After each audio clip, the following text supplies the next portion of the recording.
Good morning, everybody.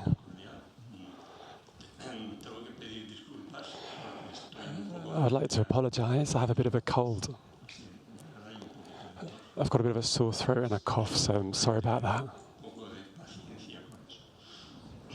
So yeah, if you could have a little bit of patience with me. Rinpoche asked me in this session to start with a meditation session, just a simple meditation.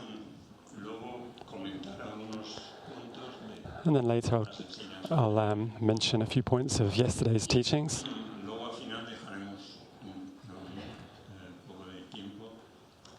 And I'll leave a little bit of time at the end for questions and any doubts, etc.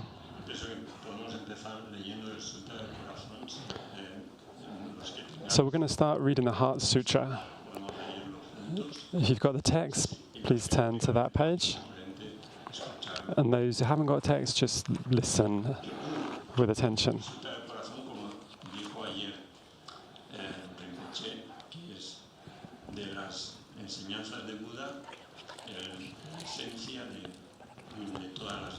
So Rinpoche mentioned yesterday that the essence of all the Buddha's teachings is the Wisdom Sutra. So there's various versions of this sutra.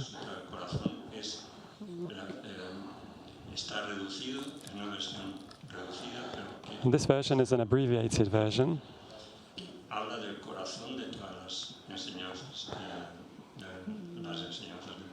It's called the heart of the Buddha's teachings.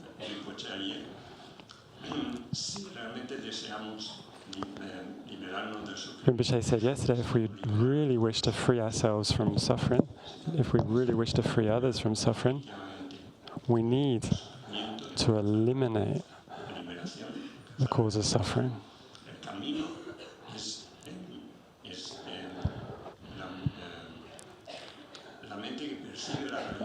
And the path is the mind that realizes how things exist. This is the only path. It's the only way to achieve this, by seeing reality exactly as it is, without error. So this is the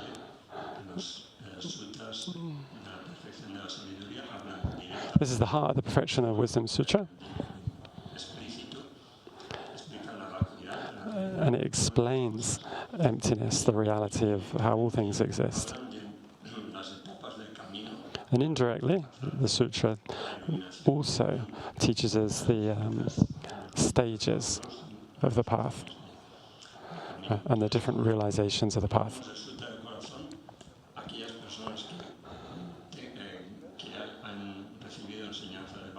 So when we recite the Heart Sutra, those people who have received teachings on emptiness, those who have some understanding of emptiness, it's very important to remember emptiness, to contemplate emptiness, to meditate on emptiness. The essence of the teachings. But even if we don't understand much this subject,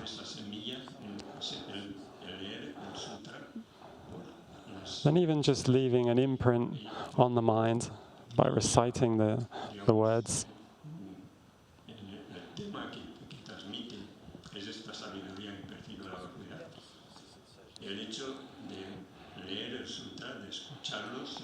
yeah, just by listening to it, just by reading it, without understanding even a word, it's like a seed that will remain on our mind stream. And later, in a future moment in time, when the conditions come together, this will bring us an experience of emptiness.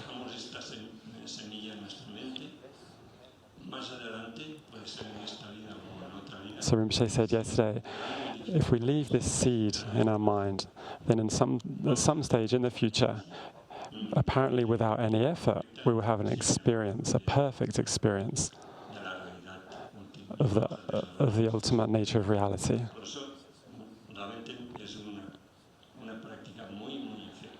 So it's a very effective practice. which we normally recite to start teaching, at the start of the teachings. And we do this to eliminate obstacles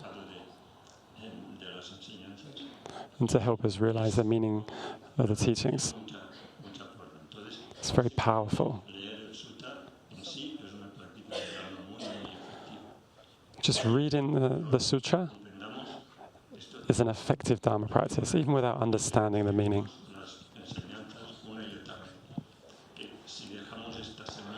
And Rinpoche says, if we read the teachings again and again, by this way leaving an imprint in our minds, then in the future, at some time, these imprints will bring fruit and we'll be able to understand the real meaning.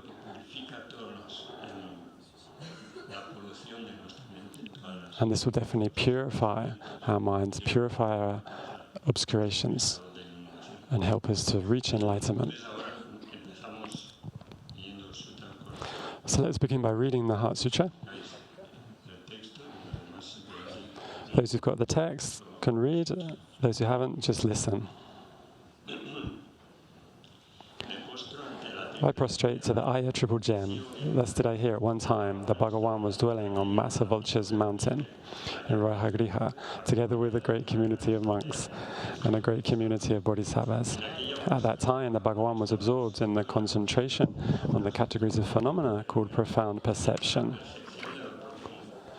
Also, at that time, the Bodhisattva Mahasattva, Aya Avalokiteshvara, looked upon the very practice of the profound perfection of wisdom and beheld those 5 aggregates also as empty of inherent nature.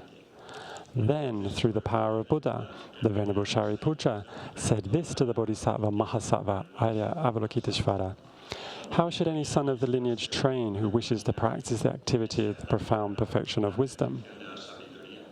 He said that, and the Bodhisattva Mahasattva, Aya Avalokiteshvara, said this to the Venerable Shariputra: Shariputra, any son of the lineage or daughter of the lineage who wishes to practice the activity of the profound perfection of wisdom should look upon it like this, correctly and repeatedly beholding those 5 aggregates also as empty of inherent nature.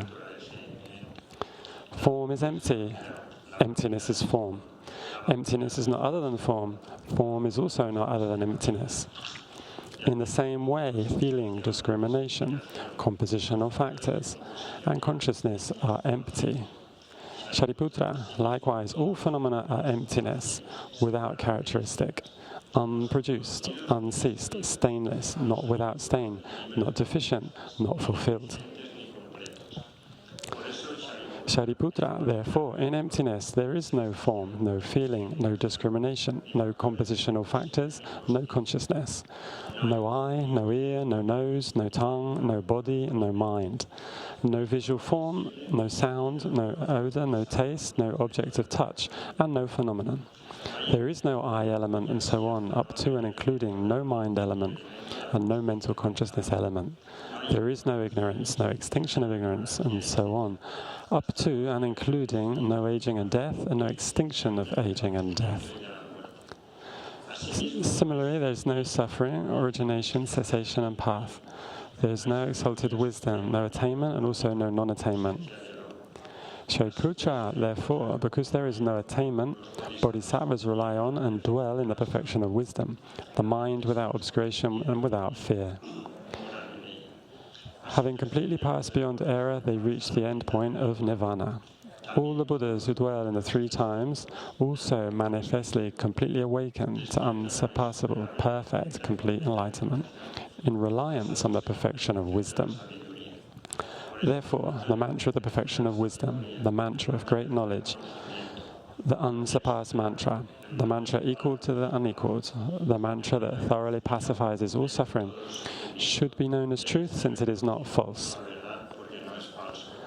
The mantra of the perfection of wisdom is declared: Tayata on gate gate paragate parasangate bodhisoha. Shariputra, the Bodhisattva Mahasattva, should train in the profound perfection of wisdom like that. Then the Bhagavan arose from that concentration and commended the Bodhisattva Mahasattva, Aya Avalokiteshvara, saying, well said, son of the lineage, it is like that. It is like that. One should practice the profound perfection of wisdom, just as you have indicated. Even the Tathagatas rejoice. The Bhagavan, having thus spoken, the Venerable Sharivaputra, the Bodhisattva Mahasattva, Avalokiteshvara, and those surrounding in their entirety, along with the world of gods, humans, asuras, and Gandharvas, were overjoyed and highly praised that spoken by the Bhagavan.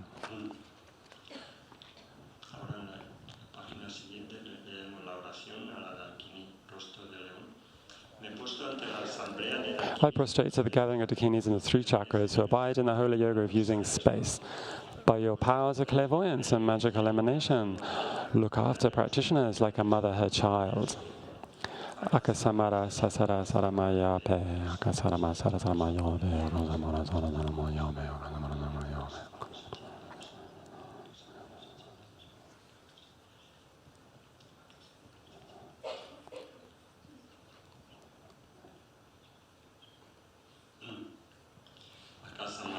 Akasamara sarasamaya pe. Tayata on gate gate paragate parasangate bodhisoha. By the teaching of the three supreme jewels possessing the power of truth, may inner, outer hindrances be transformed. May they be dispelled. May they be pacified. Shinten kuriya soha. May all negative forces opposed to Dharma be completely pacified.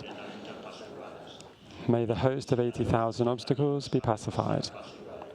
May we be separated from problems and harmful conditions to Dharma.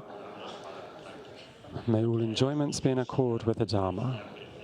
And may there be auspiciousness and perfect happiness here, right now.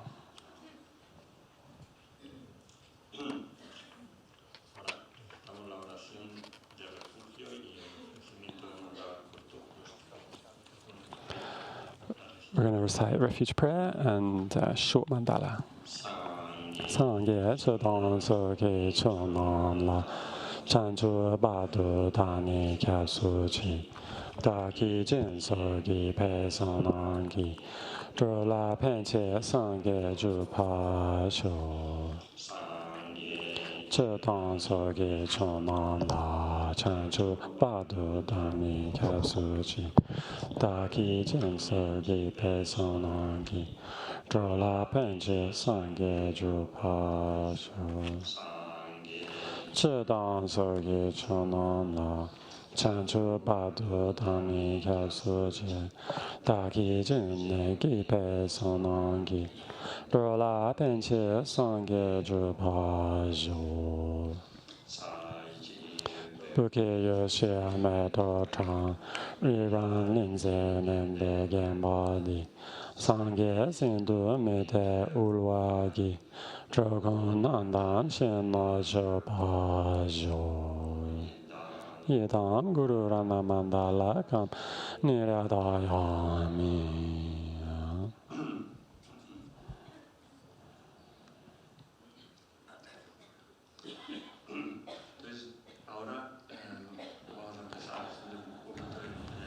We're going to begin with a meditation. We're going to do a silent meditation.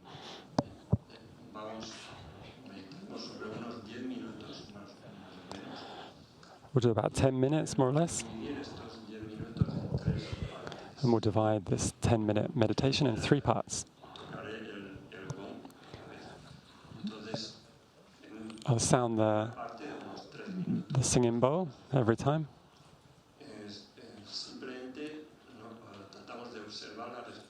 So first we're just going to observe the breath, just watching how we breathe.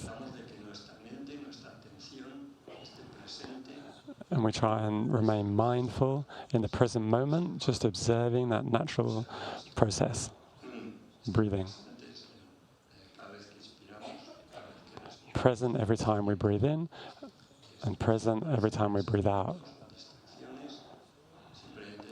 If thoughts come, distractions come to our mind, we can recognize them, but we let them pass. Maintain our attention on the object of meditation, which is going to be the breath. So we're going to do that meditation for 3 minutes. The second part,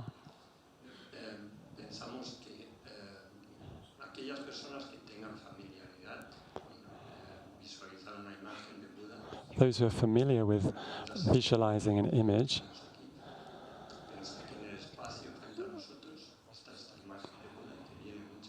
visualize Buddha Shakyamuni in the space in front of us, radiating a white light which purifies us completely.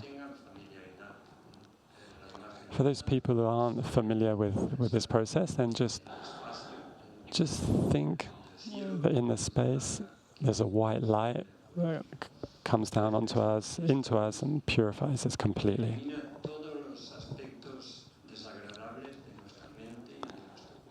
The nature of this light purifies any obstacles, any disease, sickness, problems, worries, distractions, afflictions, problems, fears, uncertainties, anything that we might have that's obscuring our mind, anything that we might have in our life that's not pleasant, physically or mentally. We visualize that this light purifies us completely. In the same way as when we have a shower, the water in the shower eliminates and cleans the dirt. So in this case, the shower is this white light which washes us completely, washes away all the unpleasant aspects of our life, physical or mental.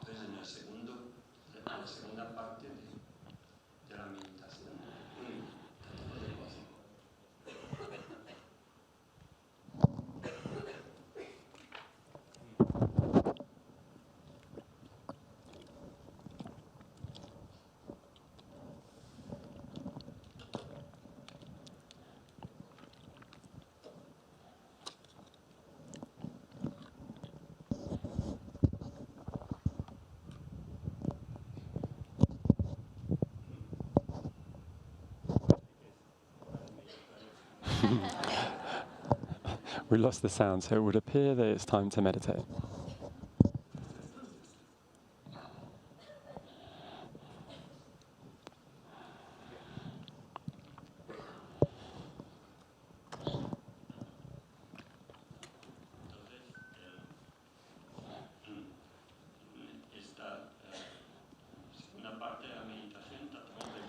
So in this second part of the meditation, try and maintain the concentration on this visual image of Buddha in front of us, radiating light, purifying us,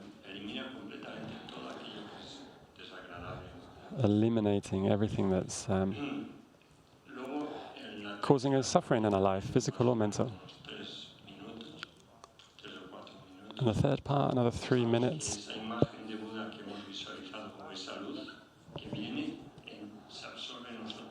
We visualize that this image of Buddha dissolves into us, and our mind and body become inseparable from Buddha's.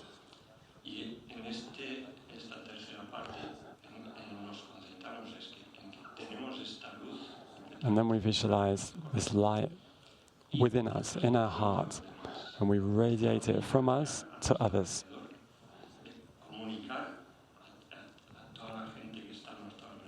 Reaching all beings in all directions. Everybody. We visualize that this light from our heart radiates in all the directions,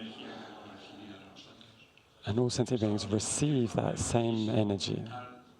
And all of their problems, physical or mental, are completely eliminated. Not only humans, animals as well. This light purifies them completely.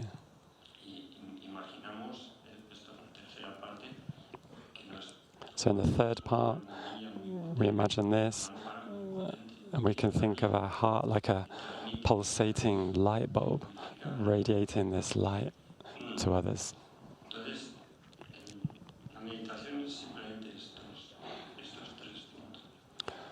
So these are the three parts of this meditation. We're going to do it all in silence. So remember, before we start, these three parts. First part, watching the breath. That's all we have to do.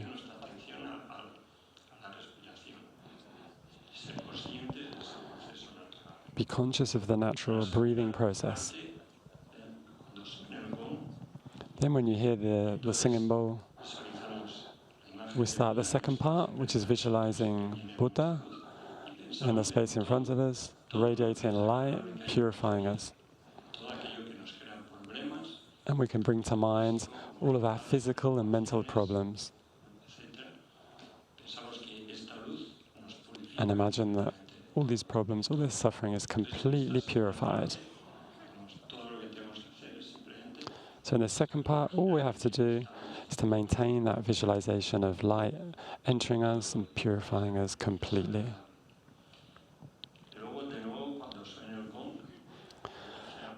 Then for the third part, when I sound the singing bowl, Buddha will dissolve into us, into our heart, and then from our heart we'll radiate that light to all sentient beings without exception. We can start with our family and people close to us, our workmates, friends. Visualize that we radiate, transmit its energy to them. Even if we're here right now in this venue, we can think of our family. We can think of our work companions. Wherever we move around in our daily life, we imagine that from our heart we're radiating purifying white light.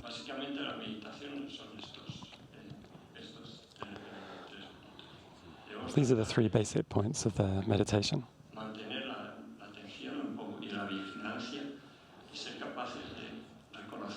So maintain vigilance and mindfulness. And when things come to our mind which aren't associated, aren't relevant to this meditation, then with mindfulness we can recognize them and just let them go.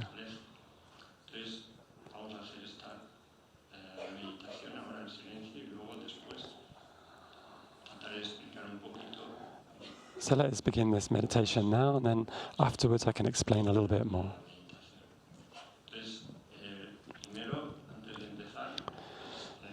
Before we start, make sure you're seated in a comfortable meditation posture.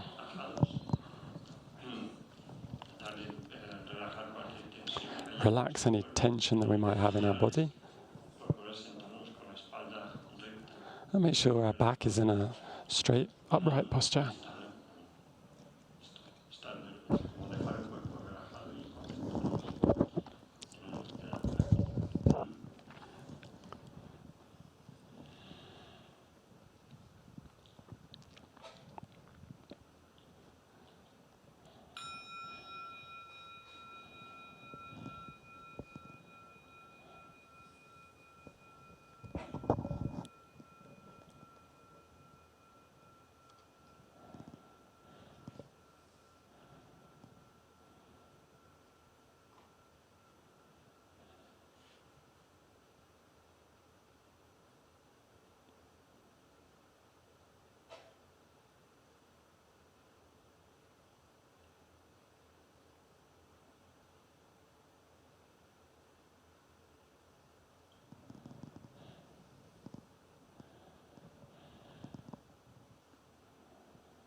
So we can relax the posture now, relax a little bit.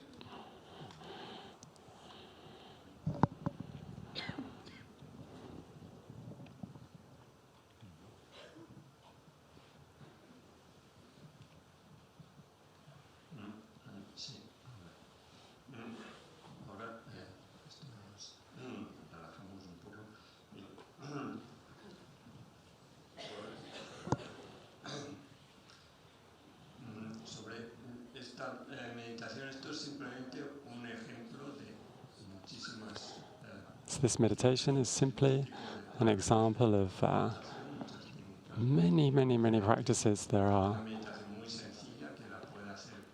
It's a very simple one, simple practice that anyone can do. There's no side effects, negative side effects, and there's lots of benefits.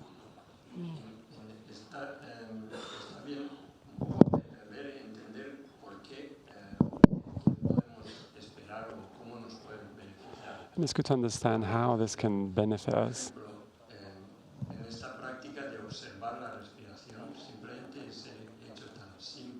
The practice of observing the breath, that might appear as something so simple and quite boring.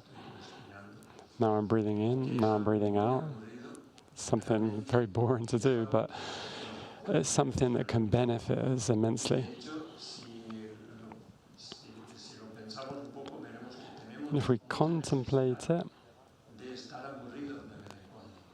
if we think about it, it's quite good to be bored once in a while. To stop that excitable mind, distracted mind. 24 hours a day, constantly thinking, constantly remembering things from the past, worrying about things from the future.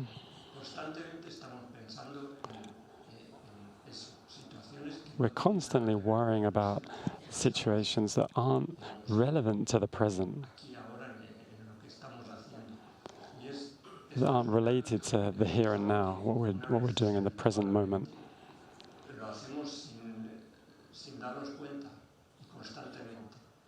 This is something that we do automatically. We don't realize we're doing it.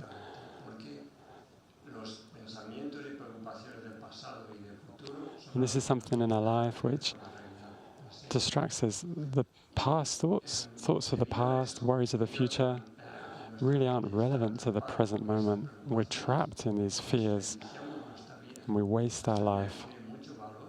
This life which has so much value, so many positive aspects in every moment. Due to being constantly distracted, we waste our time.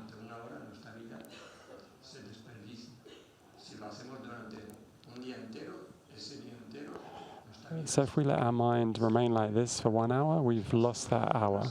If we let our mind remain like this for 1 day, then we've wasted 24 hours. In the same way, if we just live our life with our mind distracted, we'll come to the end of our life without having extracted the essence.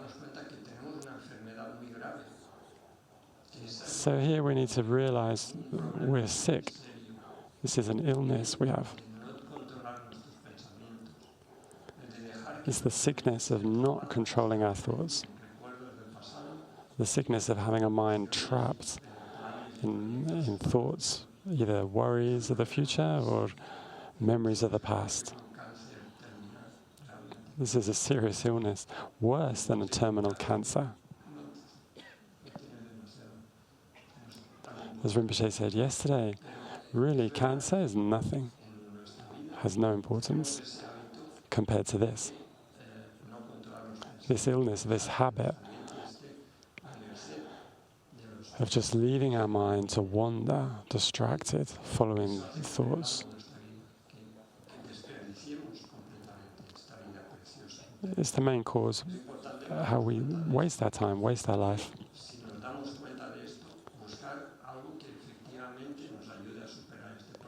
If we can realize this, then we can start to look for something to help us.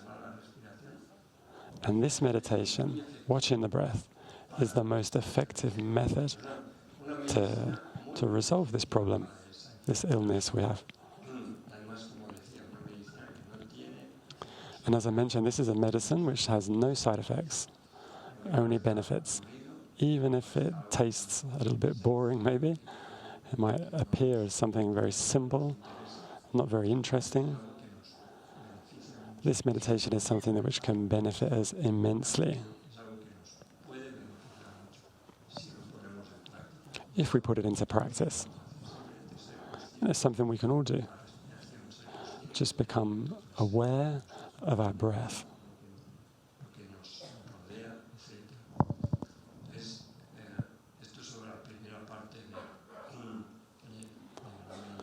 This was the first part of our meditation.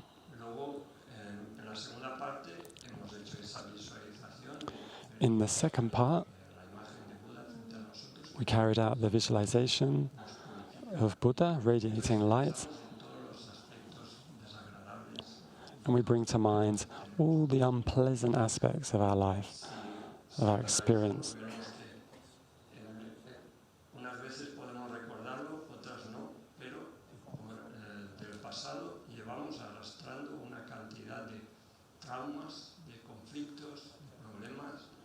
And if we look honestly at our lives,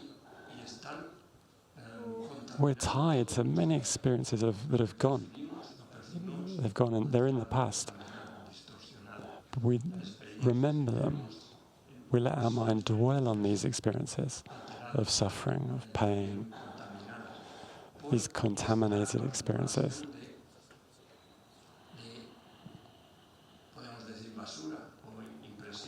So all these experiences are like, in a way, rubbish or contamination. All these traumas, these things that we've gone through, maybe in our childhood. Maybe not consciously we remember them every day, but they're there, somewhere in our mind. If we dig them out, we'll see them. And in this way, our mind is full of negative impressions, negative imprints. So we need to clean up our mind, clean out some of this rubbish. Because if we don't do that, it doesn't matter how much wealth, how much we can accumulate externally. If we go around with all this rubbish still in our mind, we'll never experience lasting happiness.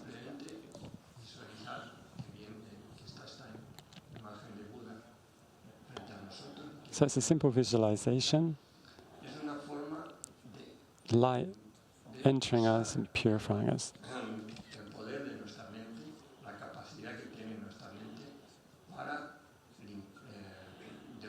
In this way, we're using our capacity of mind to purify that rubbish we've accumulated, the problems of our life. It is our mind which is creating them.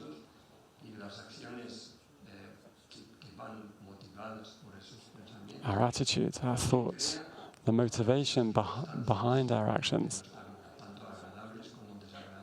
This is what is governing our experience, either pleasant or unpleasant. So basically our mind is in a state of confusion. We need clarity. We need wisdom.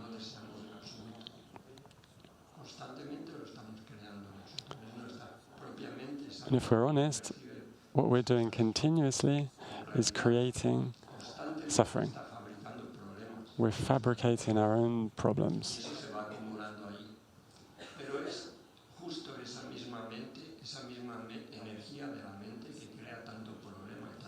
But it's that same energy of mind that creates so much confusion and problemas.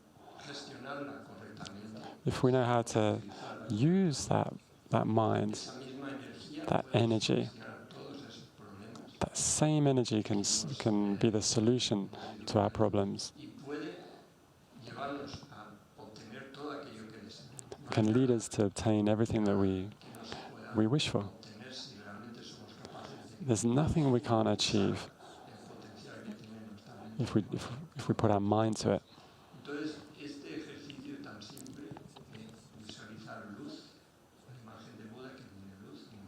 This visualization of Buddha radiating light is a method to use that energy we have in our minds in a positive way to cultivate inner peace.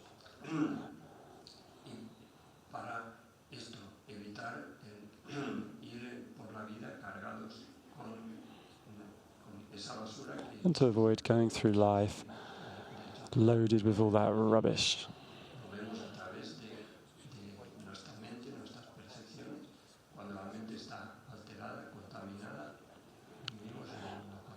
And we can see when our mind is confused, agitated, we live in a contaminated world.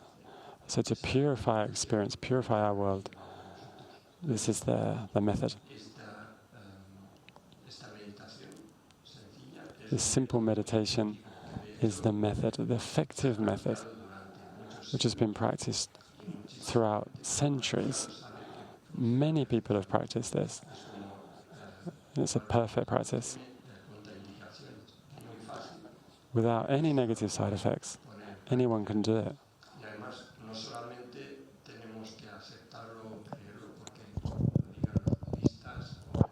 We don't have to believe this just because it comes from Tibet or because the Buddhists do this. We have intelligence. We can analyze. We can investigate and understand how this can work.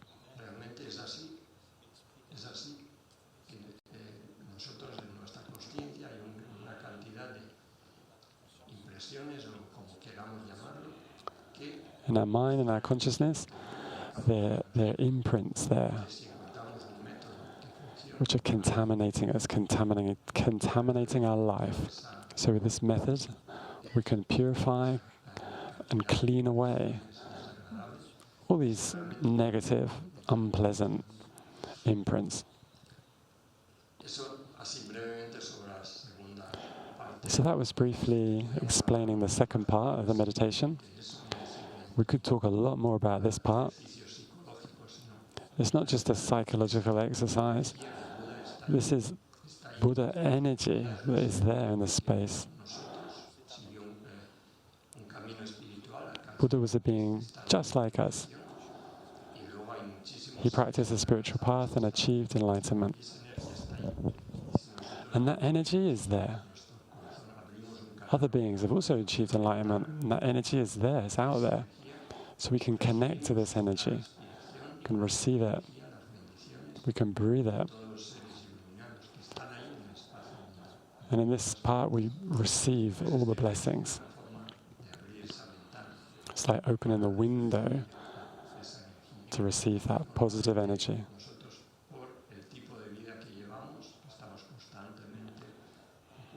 Normally in our life we're so busy, occupied with countless activities, ordinary activities. We don't have any space. We don't have space or time to carry out these practices. That would be like closing all the windows of our house, not allowing any light to come in at all. This exercise would be like opening all the windows in our house, letting in all that light, all that positive energy of the Buddhas, Bodhisattvas, holy beings.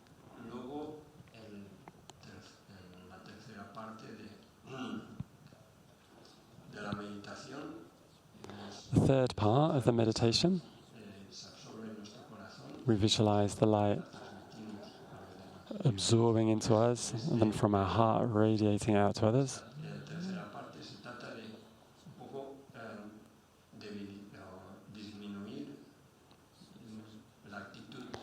This third part is mainly focused on reducing that ego that thought that holds I as the most important, the center of the universe. It's a tendency that we've all got.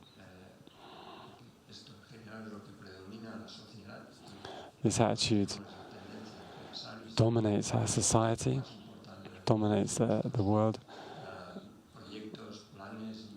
It's this grasping of the I, grasping of our wishes as the most important, is an aspect which causes us a lot of suffering.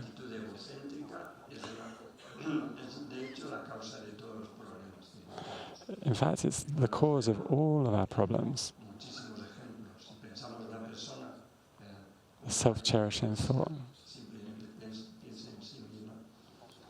If we think about someone who's got a lot of ego, is completely selfish, they've got so many problems. We can see this in our life. So worried about me, or everything that's happening to me. This attitude creates so many conflicts, so much suffering.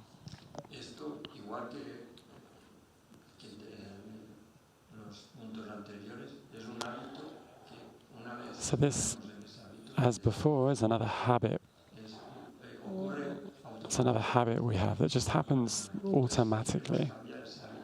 If you want to change this habit within us, we've got to examine and investigate the disadvantages of the self-cherishing thought. We have to become to see it as the cause of all problems. We can use other beings that we can see in our lives under the control of this thought, how they suffer.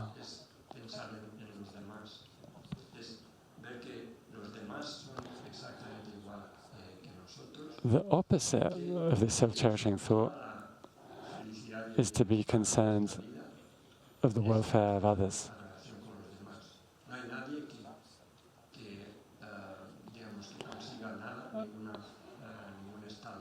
It's a mind that appreciates others and a mind that is more focused outwardly, not so obsessed with the I. A mind that is open to others and realizes that everything we enjoy, all of our happiness, is thanks to others. That we're completely interconnected.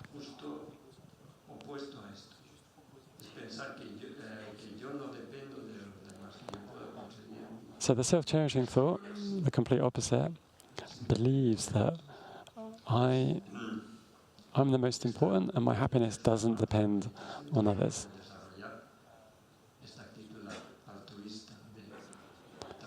In the third part of this meditation, we're trying to think more in others, cherishing others more than ourselves.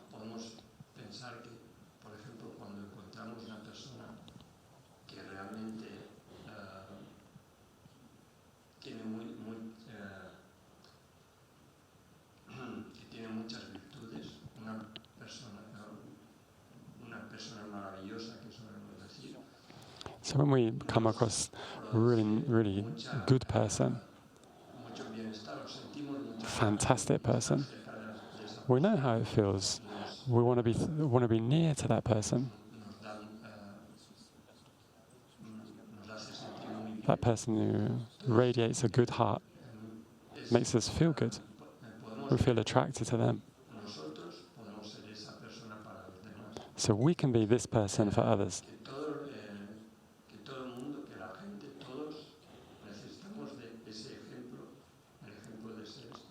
We can be an example for others.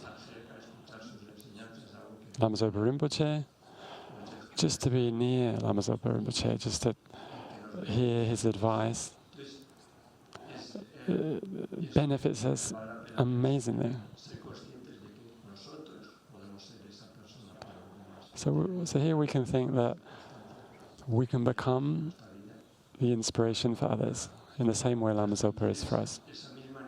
Transmit that energy that we receive from teachers such as Lama Zopa Rinpoche.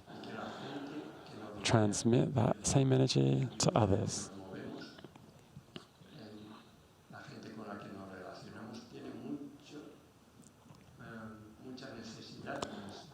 And the people around us need that.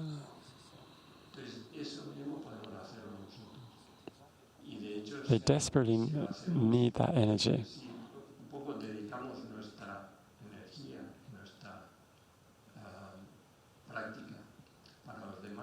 So if we can dedicate our practice for benefiting others,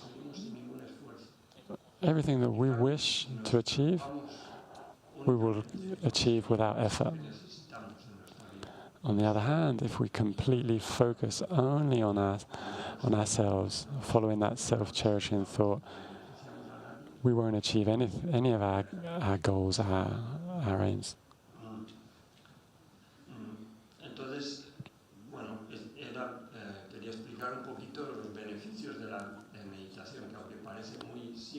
So just here I've been explaining some of the benefits of this meditation, which might appear as a simple meditation, a simple practice, but really has profound meaning and immeasurable benefits.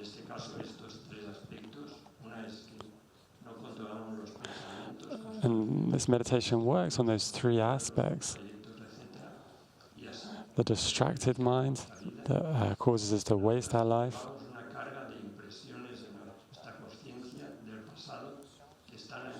and the other aspect is all of that mental contamination. If we don't do anything to clear out that rubbish from our mind stream, wherever we go, whoever we're with, we won't find lasting happiness, we won't find lasting peace. So with this meditation, this practice, we can find a solution to this problem. And in the third part, we're working on that self-cherishing thought, grasping at the I, the root of all of our problems.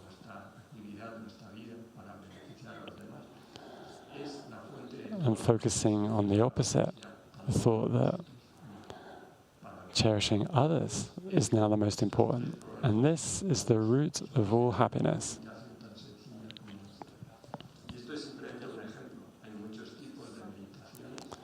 This is just one example. There's many meditations we can do.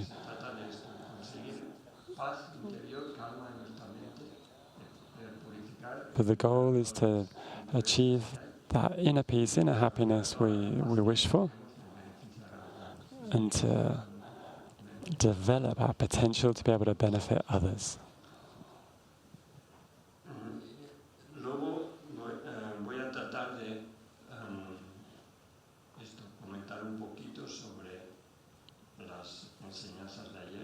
So later I'm going to comment on a few things from yesterday's teachings with Rinpoche. And if there's any questions, we can do them as well.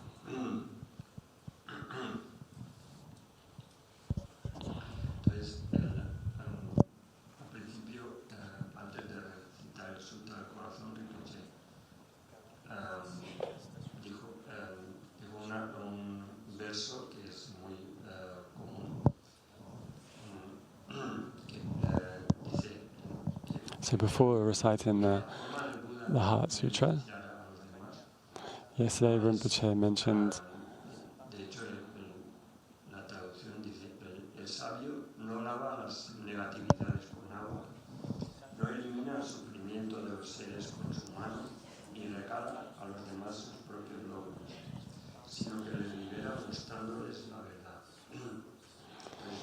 the verse which mentions that the Buddha doesn't wash away our sins and suffering with his hands.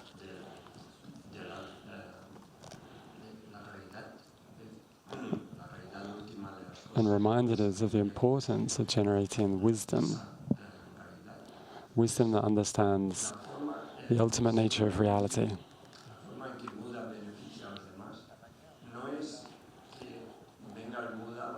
So in Buddhism, the way Buddha benefits us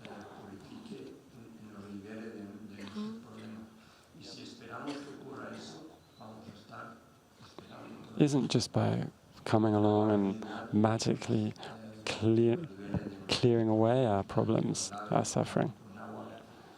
There's no teacher or Buddha that's going to just come along and wash away all of our problems with their hands. And there's nobody who's going to come along and give us as a present all the attainments on the spiritual path.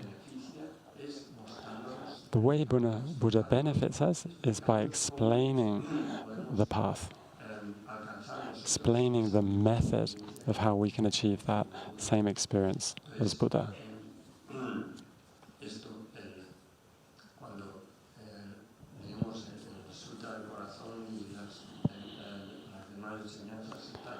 When we read the Heart Sutra and other teachings, we should try and understand the meaning. We should meditate on that meaning and strive to achieve that same experience. In the past, Buddha was exactly the same as us. The only difference is he worked on his mind and achieved realizations on the path.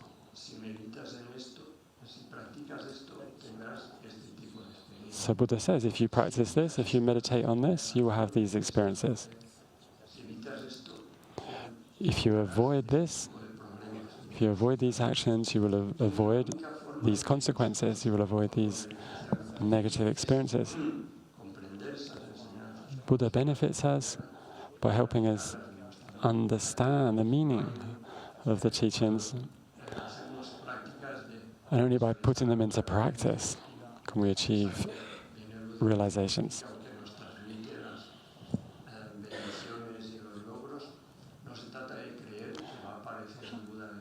So here, we shouldn't believe that a Buddha is just going to appear and without any effort from our side, like some kind of miracle, Buddha's going to find a solution to all our problems. We should understand the way Buddha benefits us is by explaining the real meaning of reality, how things exist.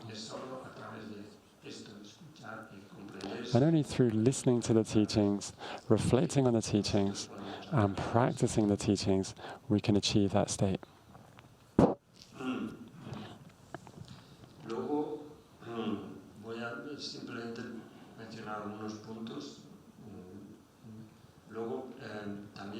I'm going to mention a few points.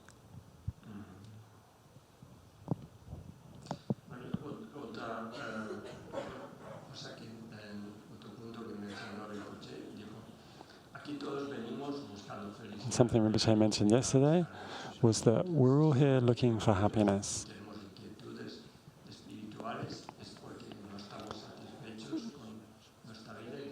If we're here, it's because we're not completely satisfied with our lives. We're looking for something better. We're looking for something to help us.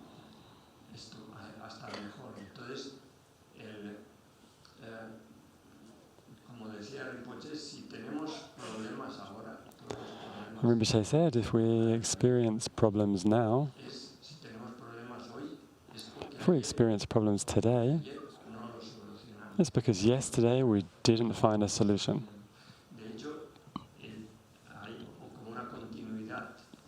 There's a continuity. There's a continuity from past to present. If now we experience problems, it's because in the past we didn't find a solution.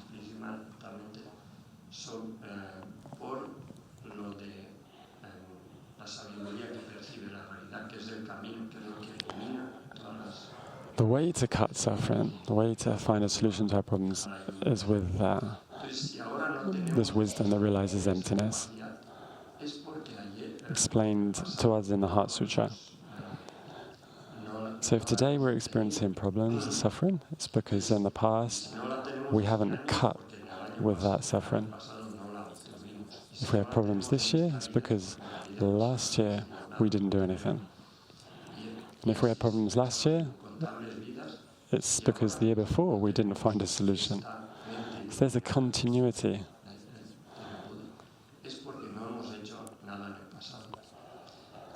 So if we haven't got the realizations of Buddha now, it's because in the past we haven't done anything to move in that way, to achieve those realizations. So if we don't do anything now, if we don't do anything today, this very moment,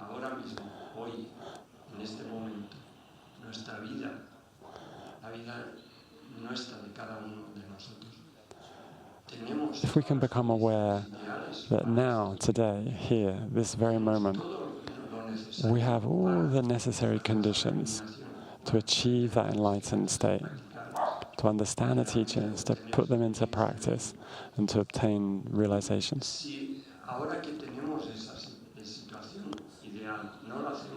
If now that we have this ideal situation and we don't do anything, then tomorrow we can't expect to experience the result. This precious human rebirth that we have now, bringing together all the favorable conditions. We have the intelligence, we have time, we have interest. We found qualified teachers who've had experiences on the path. We've received perfect instructions, we've received teachings of the Buddha, and we can obtain the realizations. Right now, we've got all the perfect conditions in place. If in this life we haven't become enlightened, it's because in the past we didn't create the causes.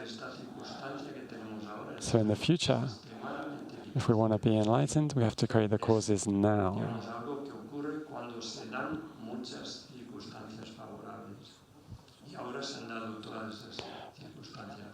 Now we have the perfect conditions all in place, but everything is impermanent.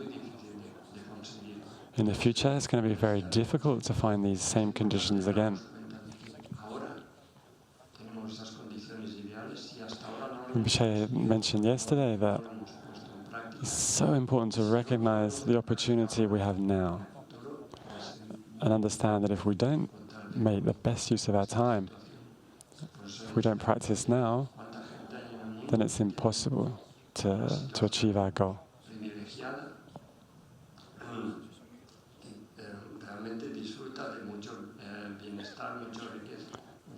Rinpoche talks about beings who are in a good situation, they've got good conditions, but they use their time just to create more suffering, more suffering. All the time they dedicate on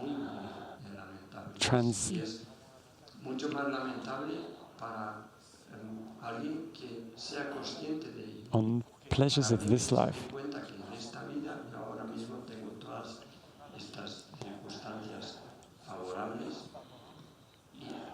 So now we should reflect that we have brought together all the favorable conditions, and we can't waste our life dedicated only to the meaningless affairs of this life.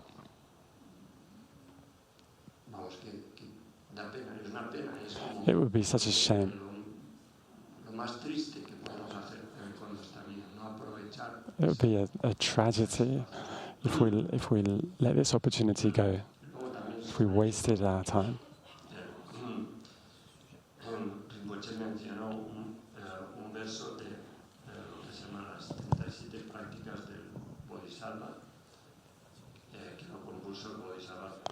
So about this, Rinpoche mentioned a verse from a text by the Bodhisattva Thomas Zampo, who said that the happiness of the three worlds is like a drop of dew in the grass.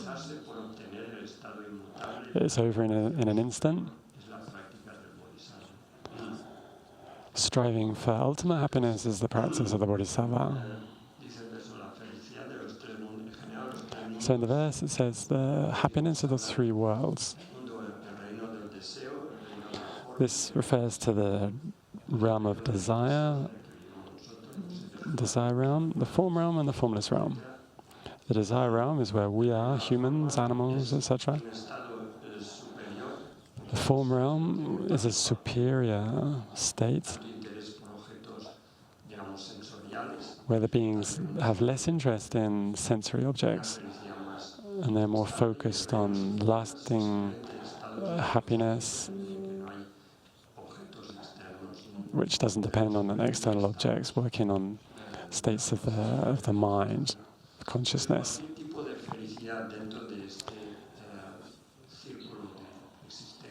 So whatever experience of happiness within these three realms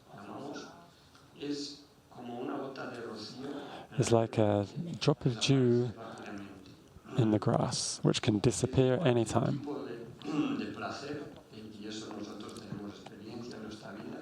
Any type of pleasure. We've got experience in our life chasing these pleasures, these experiences of happiness.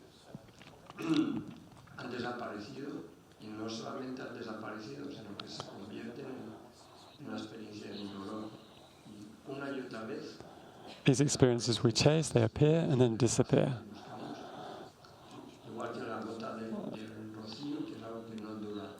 The same as the drop of dew. It doesn't last. It disappears, it vanishes.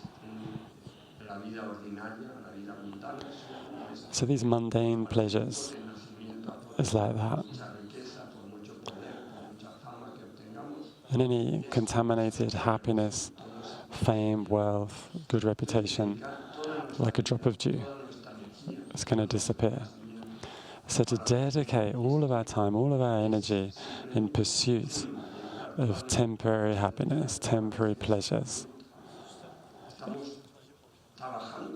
we're just working to experience suffering, frustration. We're basically dedicating our lives, working to experience dissatisfaction and suffering.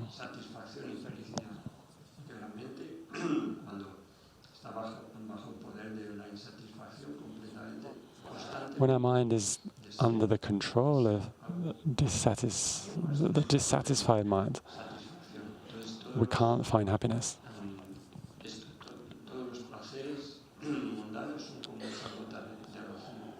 So all the mundane pleasures are like a drop of dew,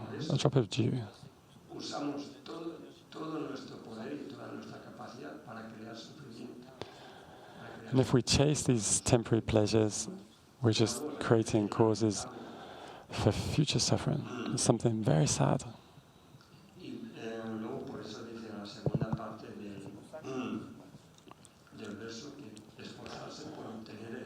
That's why it says in the second part of the verse, we should strive for supreme happiness,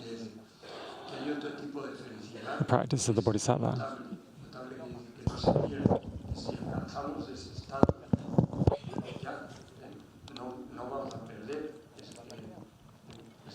It mentions lasting happiness because once we achieve it, we can't lose it. It won't change. We'll be free completely from problems and suffering, and we will be abiding in a lasting state of happiness and peace.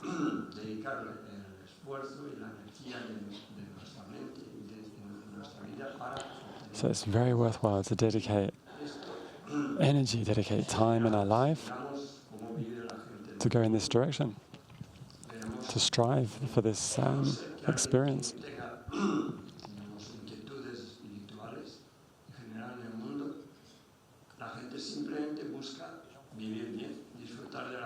So, sentient beings all want to experience happiness.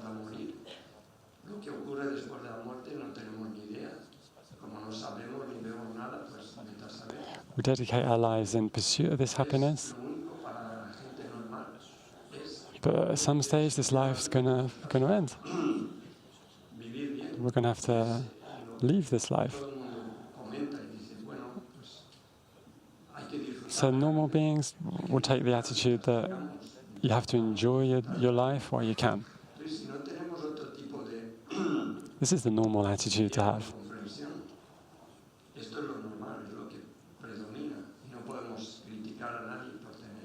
And we shouldn't criticize someone for having this attitude. In fact, animals have this exact same attitude. They're alive, and they search and look for happiness, pleasant experiences, and they try to avoid unpleasant experiences, avoid suffering.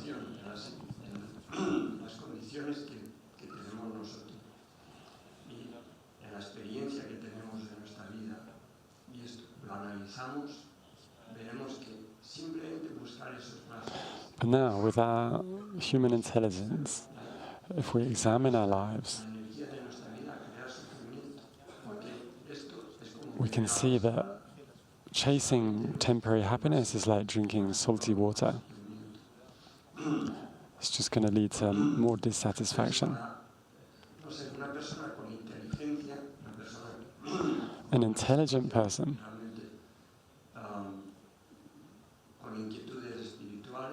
someone with spiritual interest, someone who's cultivating a spiritual path,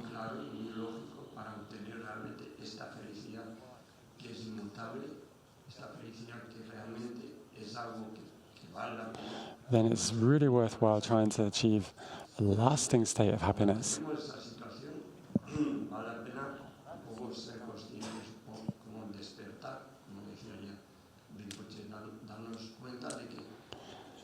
Really, as Rinpoche said yesterday, we need to wake up. We can't allow our mind to remain in that state, just following blindly the current of society, of normal life.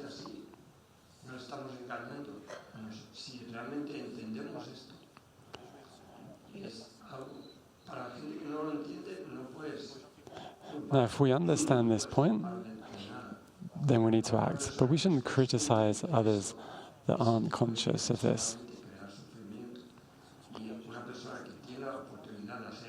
But if we're someone who realizes that there's a danger of just using this life to create more suffering, then it would be very sad not to do anything.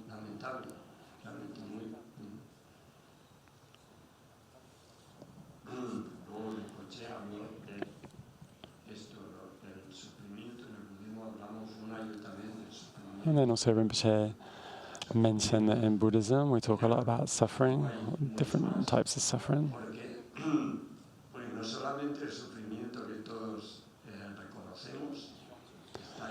Not only the suffering that we all recognize that's there,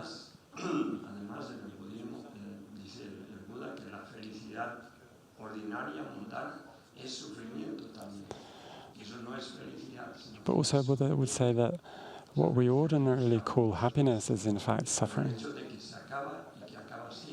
because it ends. And it ends in dissatisfaction and pain. At the beginning, these experiences might appear as pleasant, as happiness, but in reality, they're contaminated, they're suffering.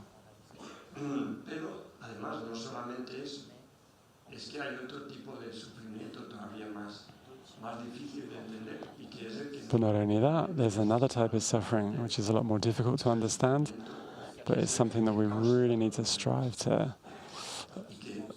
comprehend. If we don't understand this suffering of suffering,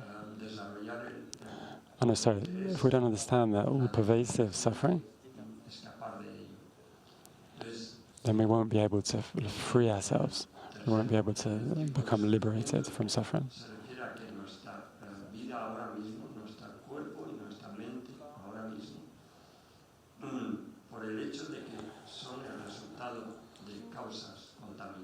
So this all-pervasive suffering is the fact that our mind is under the control of karma and delusion.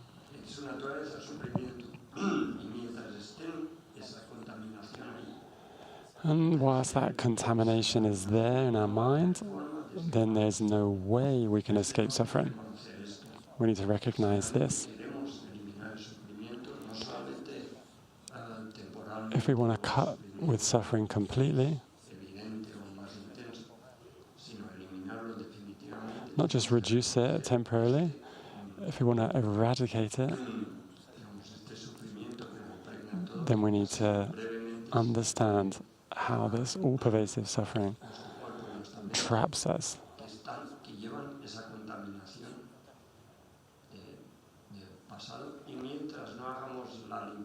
Our mind has been contaminated since beginningless past lives.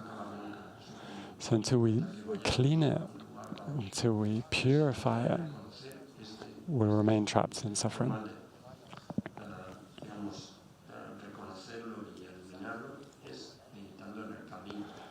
So the way to recognize it and to eliminate it is by meditating on the path, by meditating on the Four Noble Truths, the truth of suffering,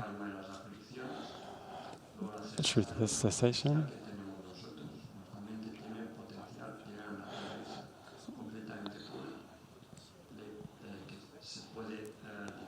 and we really need to recognize the fact that we've got that pure nature. We can clear away all the contamination. The rubbish in our mind isn't the same as the nature of our mind. So it's possible to purify, it's possible to clean away completely.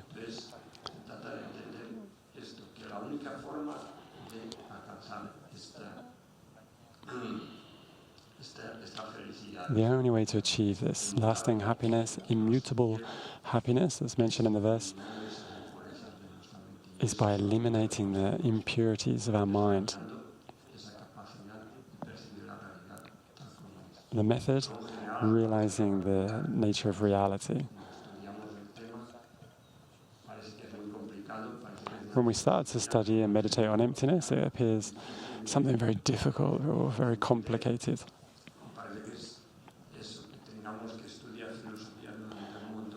We might feel we have to study philosophy for many years to be able to understand it, but in reality, emptiness is just perceiving things in the way they actually exist and getting rid of all the contaminated perceptions that obscures our mind from seeing the reality.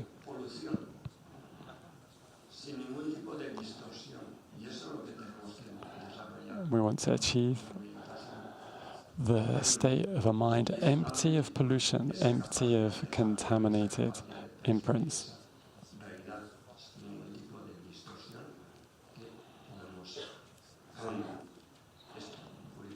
And only with this mind of wisdom, understanding reality, we can achieve lasting happiness, we can achieve Buddhahood.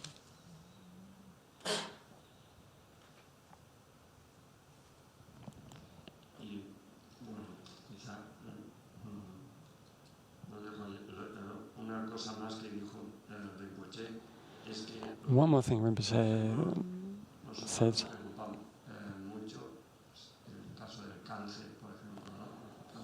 Rinpoche said yesterday that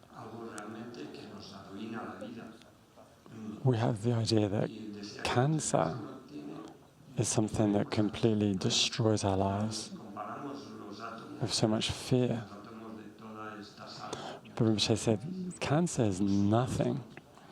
If we imagine this building or a large house, cancer would be like an atom, one tiny atom of that huge building.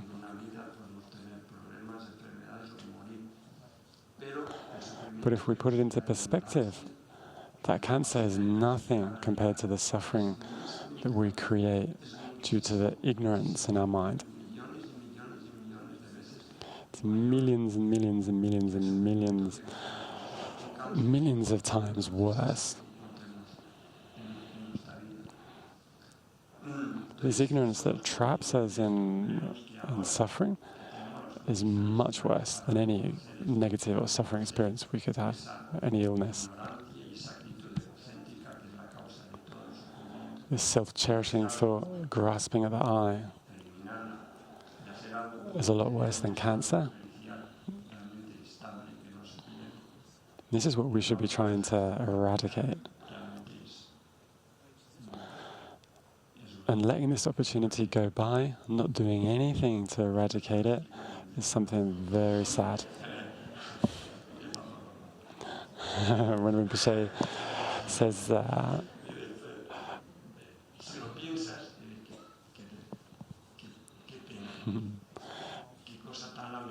Rinpoche expresses it when he says, "Pop, pop, pop, pop, pop, pop, pop, pop, pop, pop, pop." It's unbelievably sad that let that opportunity go by.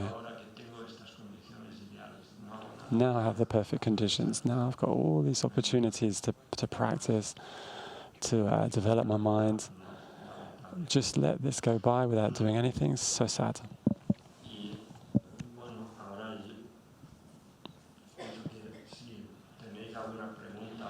So if anyone has a question, maybe we could have questions now.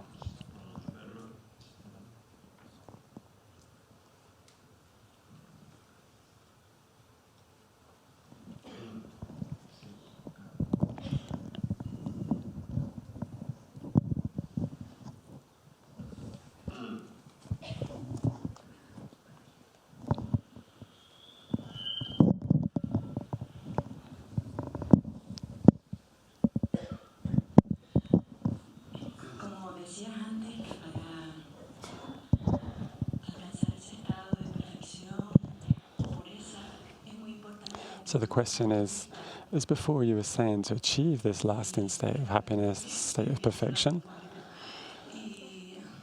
the most important thing then is this mind of bodhicitta. There's a lot of people who are altruistic, but they do it motivated by ego. How can you find balance in that?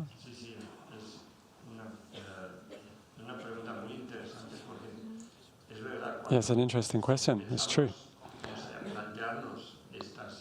When we start to reflect on the importance of an altruistic mind,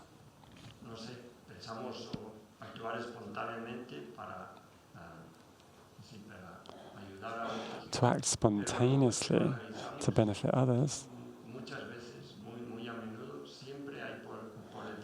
if we analyze, quite often, normally there's something behind that. There's some wish maybe to appear as a good person, worried about our image.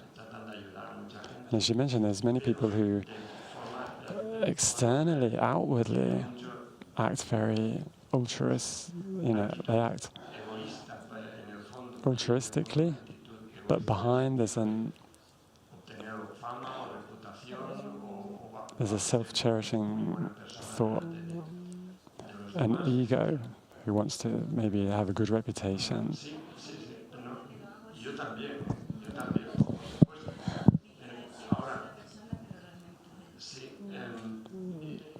Yes, it's true. It's true what you say. But we need to understand we're not perfect. If I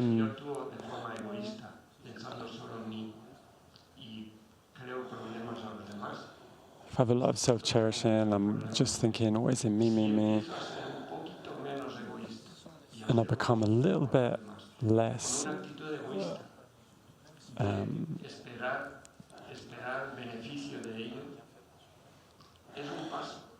if I become a little bit less concerned with my welfare and open myself to a more altruistic attitude, it's one step in the right direction.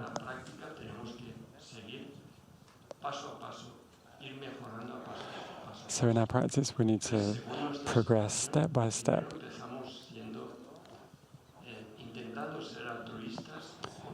So it'll start as someone who's trying to be more altruistic, but probably has some ego.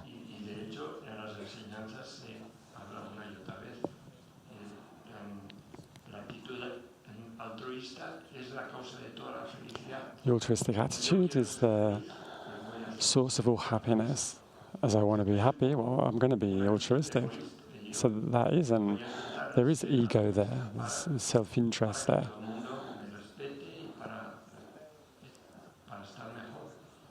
A motivation that I want to be better. I want to experience happiness. I'm going to try and be more altruistic. It's not a perfect motivation, but it's better than being completely dominated by self-cherishing, so 100% working for the ego. as Dalai Lama says,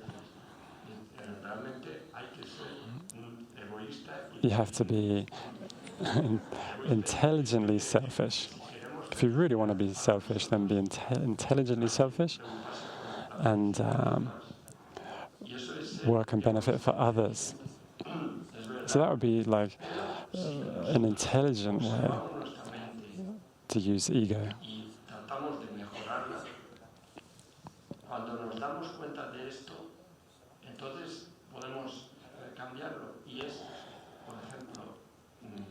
But if intelligently we analyze this, then we can start to work in the right direction. We imagine someone who's completely egocentrical. He's not capable of doing anything for others.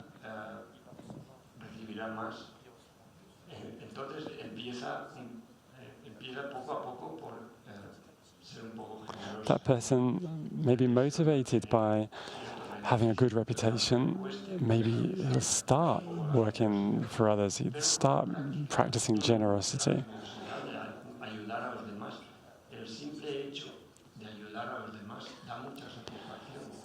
But that act of helping others, benefiting others, that practice brings satisfaction. So that person that was completely egocentrical, dominated by the self-cherishing thought, unable to share miserly, if that person starts slowly helping others, benefiting others, the fact that will bring them a certain satisfaction, it will become a habit. And that habit will become something instinctive until that initial egocentrical motivation will slowly transform. So here we should realize that we're not perfect. And to achieve that state of perfection, we need to go step by step. And the steps we need to go through is to recognize our own actions and our own negative motivations.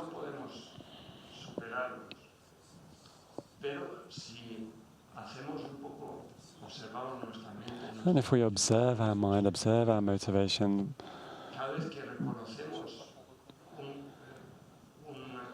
every time we recognize an error or a mistaken attitude, we can try and overcome it.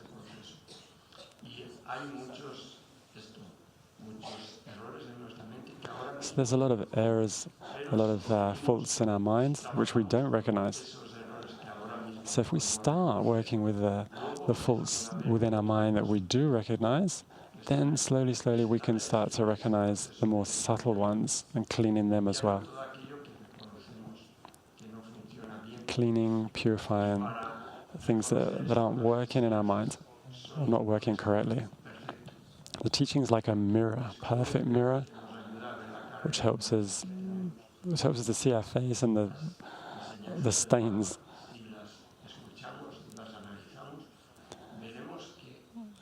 Our negative aspects.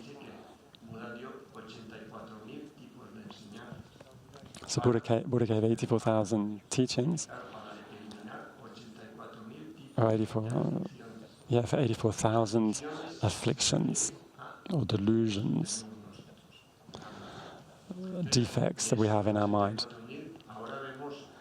So these 84,000 defects, we might recognize one or two, a few. But we should start cleaning them. We clean them, purify them, then more will appear. We work on them, purify them, clean them. Then others will appear. This is the process. And to follow this process, the teachings is like the best mirror to be able to see our mind, to work on our mind.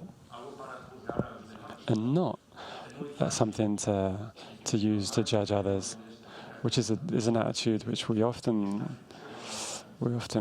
succumb to. Oh, look at this person. Yeah, he's doing something beneficial or good, but he's got so much ego, he's got so much pride. It's very easy to criticize and find fault in others. But this doesn't help us at all. The teachings, the Dharma, is something we should apply ourselves in our mind. Criticizing or finding fault in others will only cause us more problems. The teachings are to be used as a mirror to understand our mind.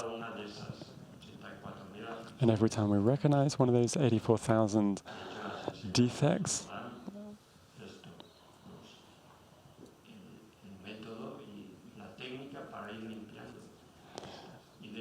the teachings give us the method, the technique to work on that delusion, on that problem.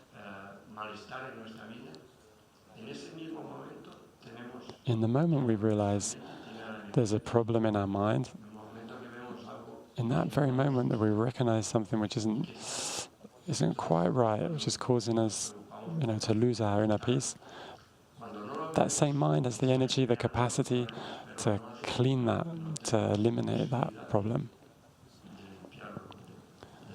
But as long as we don't recognize them, there's no way we can purify, no way we can work on them.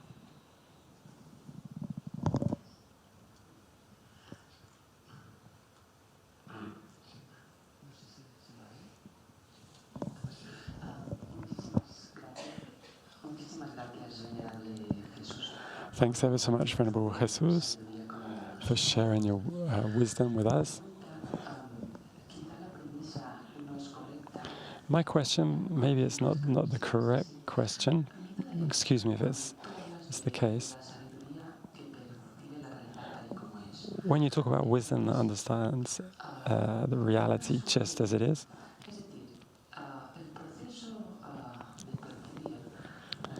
the process to realize the way things exist,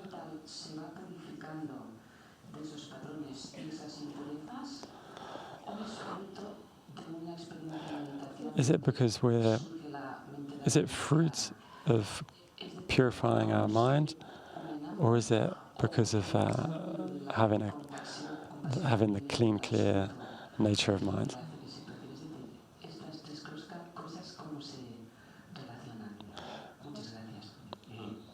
So yeah, how is all that related?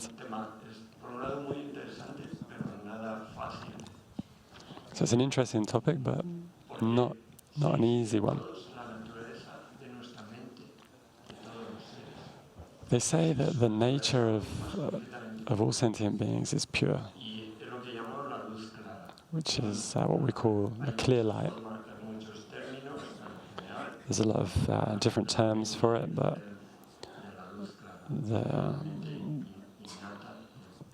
the innate, clean, clear light nature. So all sentient beings have that mind, have that nature of mind.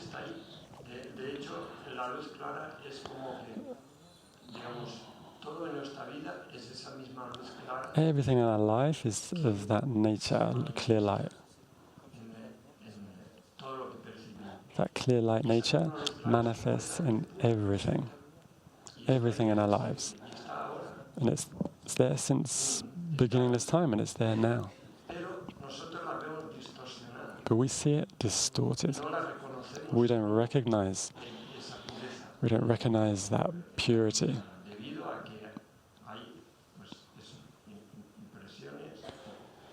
And this is due to negative imprints that block us from perceiving it as it actually exists.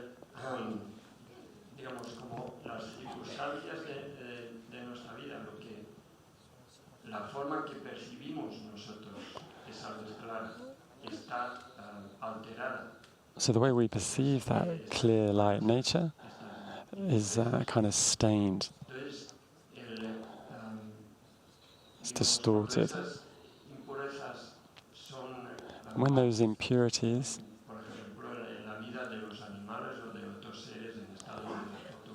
so in the lives of animals or other beings less fortunate than ourselves, is that to perceive this is something very difficult.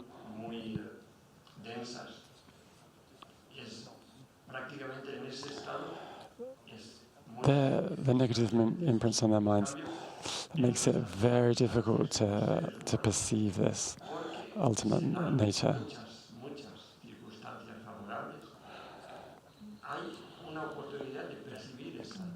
But now we have an opportunity to realize this clear light.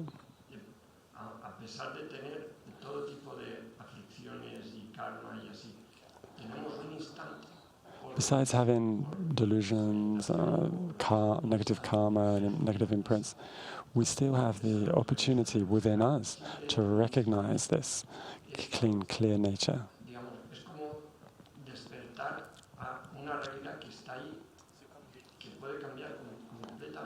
We can wake up this reality. We can wake up this true nature.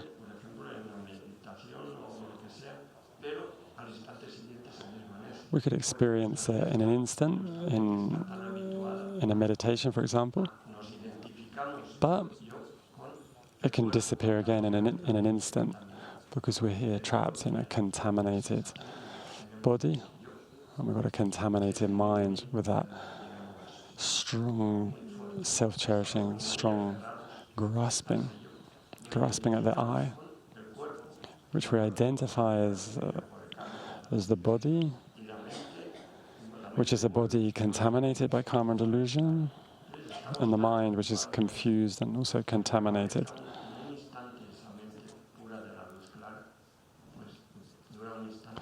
So if this clear light nature of mind arises, it arises for an instant.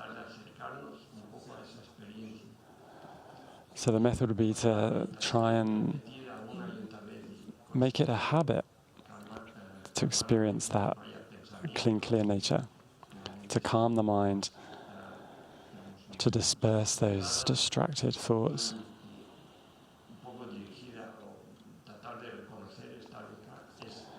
And try and recognize that true nature.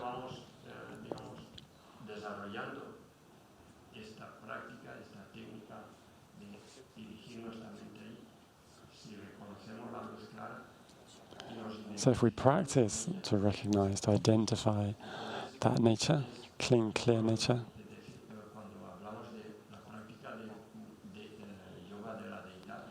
so if we talk about deity yoga, the deity refers to Buddha, that pure nature. We begin to identify I with that pure nature, Buddha nature, and not with those contaminated aggregates that are there just due to causes and conditions. We begin to identify the I with that pure nature, Buddha nature. In other traditions, they call this experience enlightenment, because you experience the same experience as Buddha. You experience the nature of Buddha, Dharmakaya, Buddha's mind. And that Buddha nature is present within all sentient beings. The difference is we don't recognize it.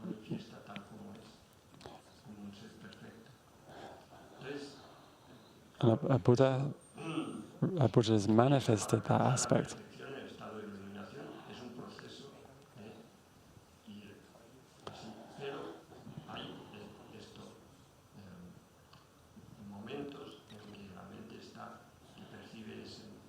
So it's a process, a gradual process.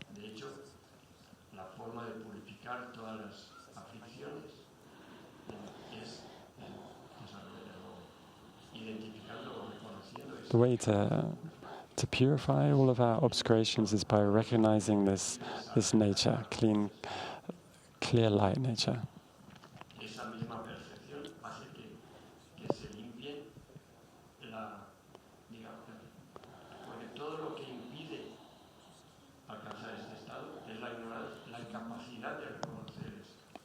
What is obstructing us to achieving enlightenment is the fact that we don't recognize this clean, clear state. So in the meditation, when we perceive the reality as it is, this is what's going to eliminate ignorance. It's the complete opposite. So if that wisdom is present, in that same moment when we're meditating on the nature of reality, then the ignorance isn't present. And if there's no ignorance, then there's no attachment, no desire. So it's just a question of becoming familiar with this. And then if we do this again and again, then we'll eventually purify our mind. So to achieve enlightenment, we need this emptiness that realizes this, wisdom that realizes emptiness together with compassion.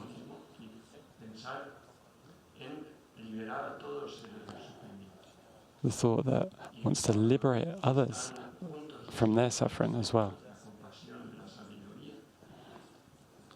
And when those two aspects are present, wisdom and compassion, that will lead us to enlightenment.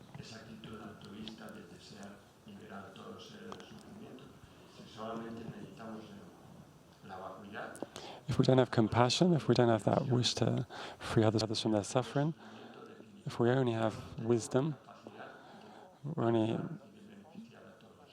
only have the wisdom that sees things as they exist, we won't have the full capacity to help others. Thank you. Thank you ever so much. In fact, your explanation has helped me to understand even more points.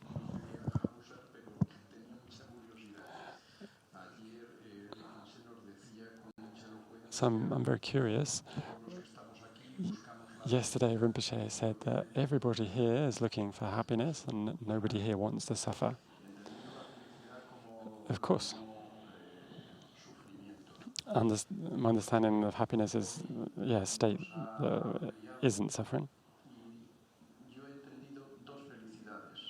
So today you've expanded on that, and I've understood two states of happiness. A temporary state and one which doesn't expire, one which doesn't end.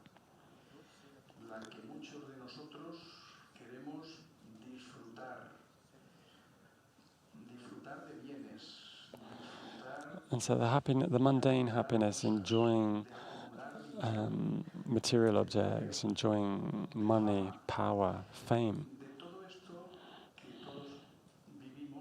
Of all these things that we live for, they don't last. They might last a week, a month, or a few seconds. When they end, you mentioned that they produce again suffering. So that way, this mundane pursuit of happiness always ends in suffering. So why is it then, if we're intelligent beings and we have an innate capacity, why do the majority of us choose the wrong path? Why do the majority of us search for the temporal happiness? I think the wrong path is the path which is dominant in our world.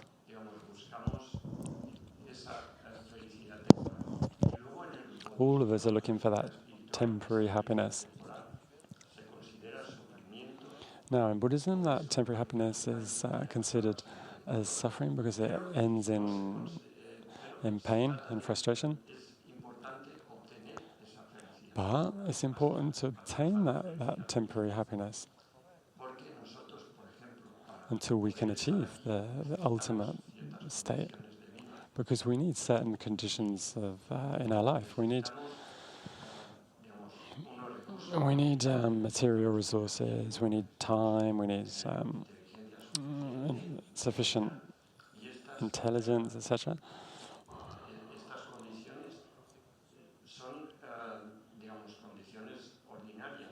So these conditions, ordinary conditions, these are conditions for an ordinary life, we could say. So to work for enlightenment, we need the basic conditions. So it's important also to work for that temporary happiness. But knowing that temporary happiness, from the point of view of Buddhism, is suffering, is in the nature of suffering. know that it will finish, that it's going to end. And not look for that happiness thinking that it's going to fill us completely, that it's going to fulfill us completely.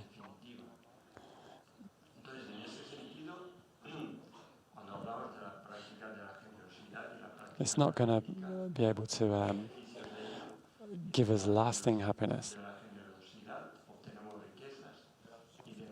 So through the practice of generosity, we will obtain wealth and material things.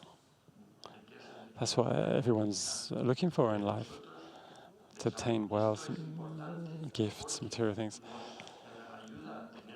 This is important because it gives us the conditions, the favorable conditions to practice that will be able to lead us to that supreme state.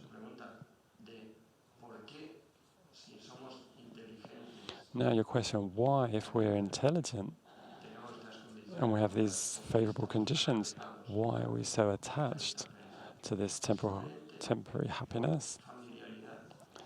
It's simply because of habit.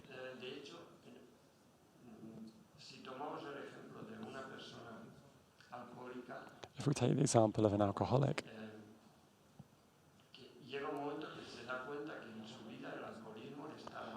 there'll be a moment in their life when they realize that alcohol is causing them a lot of problems with their family, with their economy, with their friends.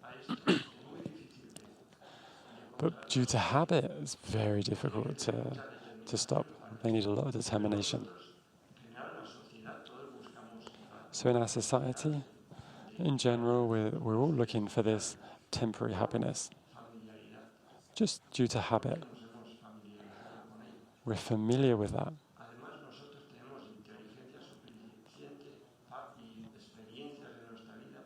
But as well as that, we have sufficient intelligence to come to understand that these are temporary.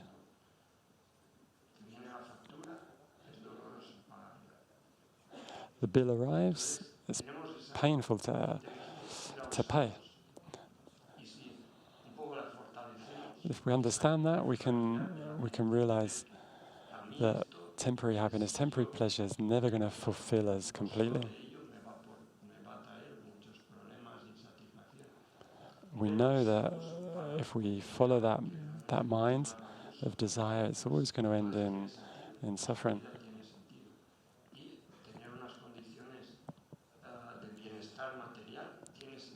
But, a life with material wealth is also important. We need to practice generosity. So it just depends how we use our intelligence.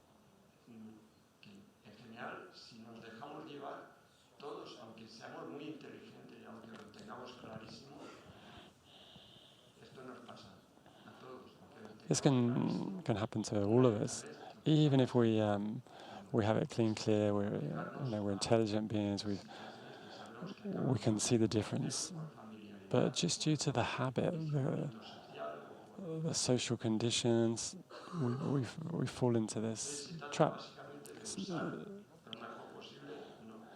So here, really, we just need to make the best use of our time.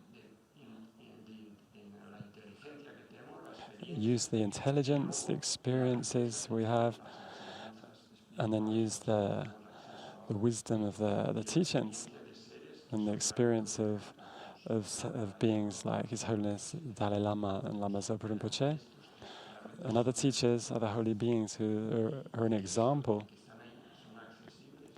and they're accessible, and they can benefit us immensely.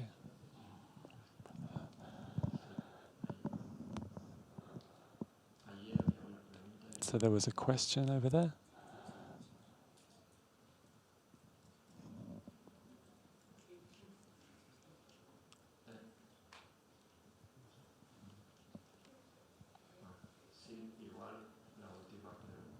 This is going to have to be the last question.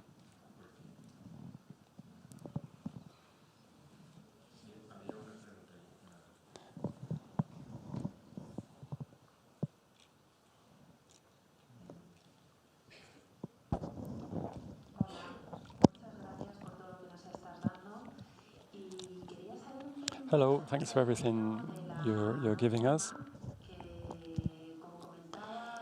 So you mentioned the formless realm, which is a realm of different states of consciousness. So I'm not clear, are there beings in this realm who are also in this formless realm? Are they here with us? I'm a little bit confused. If you could explain a bit more about how this works. I'll try in general because there's a lot of details, but in the three realms, in the desire realm, in this realm, the beings there, us, we're mainly attracted and feel desire to sensory objects, objects of the visual consciousness.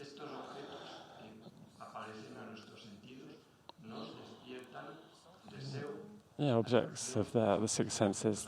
These give rise to us experiences of attachment, desire, or aversion.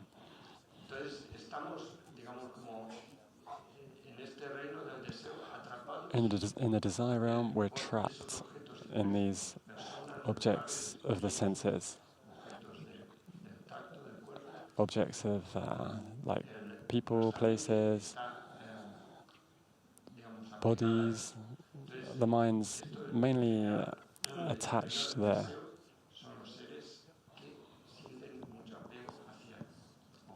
So beings in this desire realm feel a lot of attachment to sensory objects.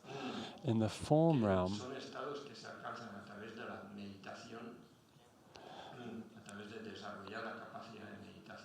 these are beings in different states of meditation. So the first states of meditation would be a mental state of calm abiding. So in this state, the being would look at sensory objects as something very gross compared to the experiences that come from meditation, from the consciousness. They would look at these sensory objects as something unpleasant compared to the experiences they achieve in meditation. So they have some aversion to the objects of the senses, and they develop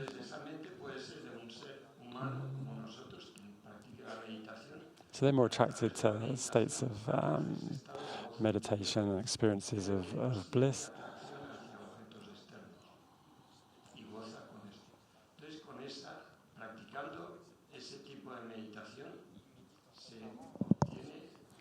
So practicing these types of meditation, they are reborn in celestial realms, beings with a body of light. They perceive objects, but objects of the mind, mental objects. And it's a state without suffering. There's no pain. That's the form realm. They're beings with a body.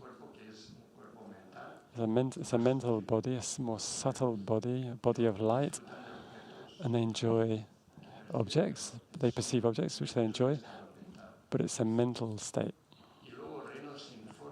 And then the formless realm would be stages of concentration in the mind, where there's no type of form. So there's four different realms: infinite space, infinite consciousness,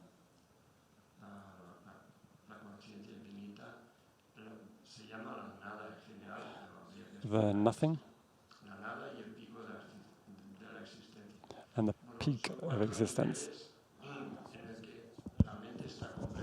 4 levels where the mind's completely unattached to any physical form and even mental forms. And they abide in a state without any body.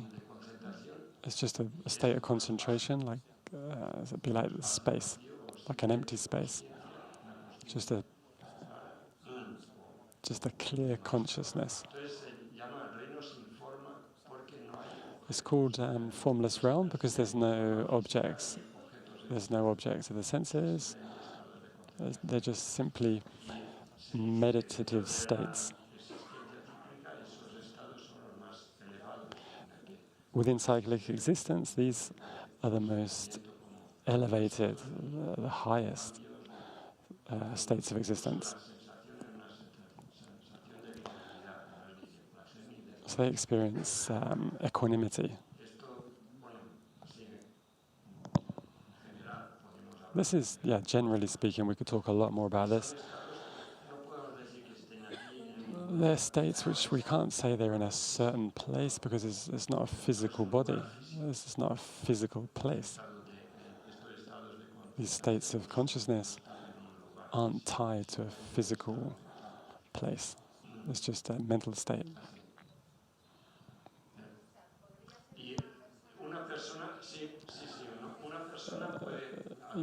So a person can achieve these states through meditation and remain in these states.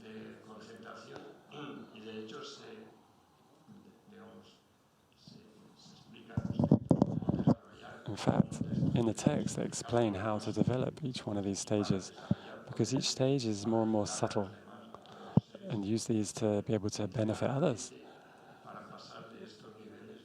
Train the mind to work through these states.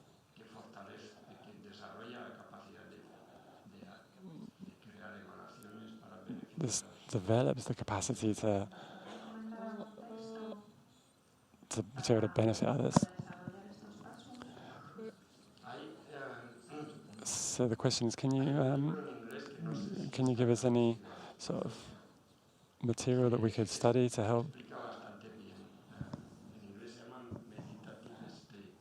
So in English there's a book called Meditative States, which are teachings from Lama Zopa Rinpoche.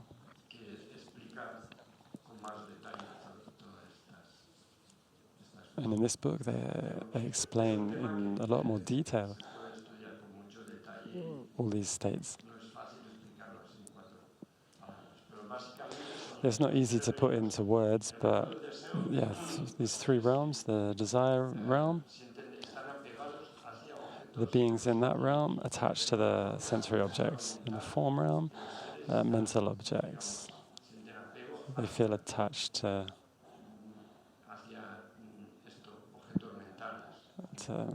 these mental objects. The body, etc. And then in the formless realm, these are more subtle states of concentration. Thank you.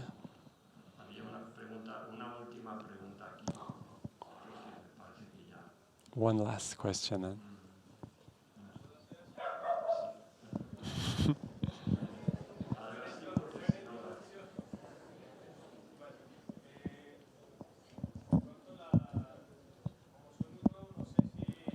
I'm very new, so I don't know if I'll be able to express this well. Jesus says he's also very new. When you talk about suffering in Buddhism,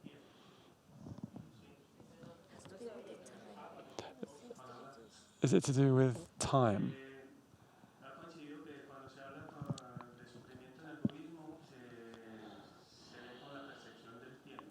When you talk about suffering in Buddhism, it's associated with the concept of time.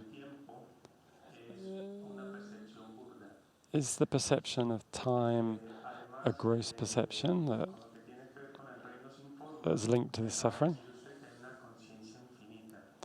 Now, in this formless realm, you mentioned an infinite consciousness. In this consciousness, does time exist? From what I can see, this concept of time would be like another type of mental pollution, obstructing us from seeing the clear light. Time is another topic that you can talk about for a long time. Every philosophical school has got a presentation about time, the different definition of what time is. So, yeah, time is a conventional reality. When we talk about meditating on emptiness,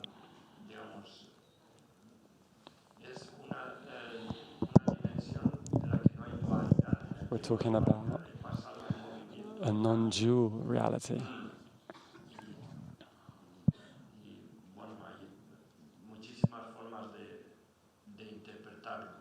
And there's many ways to interpret it.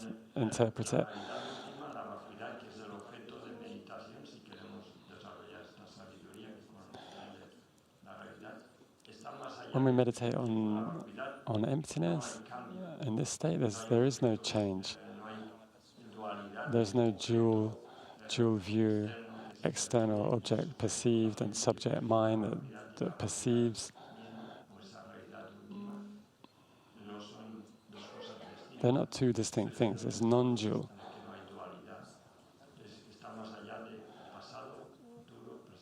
So that is beyond past, future, subject, object. In general, we can explain it like that.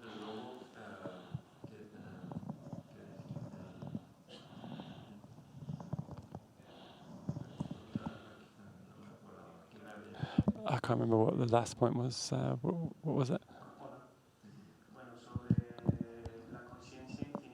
Yeah, it was about the infinite consciousness experienced in the formless realm.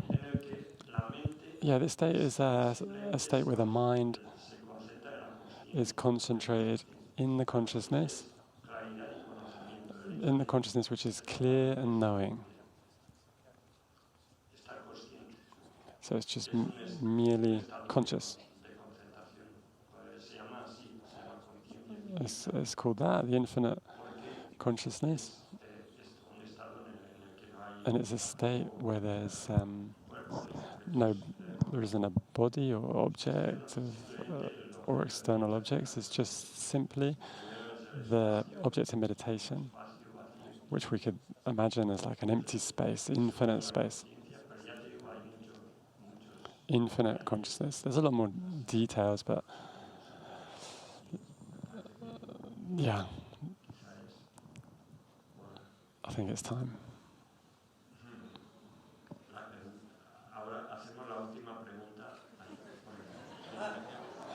This is going to be the last of the last questions.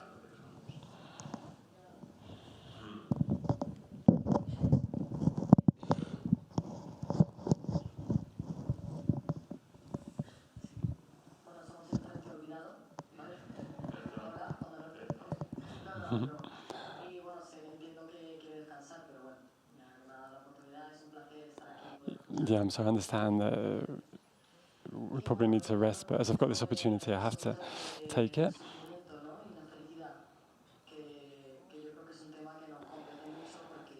And this subject of happiness and suffering, I think it's something that we're all interested in. It's something that's important in our lives.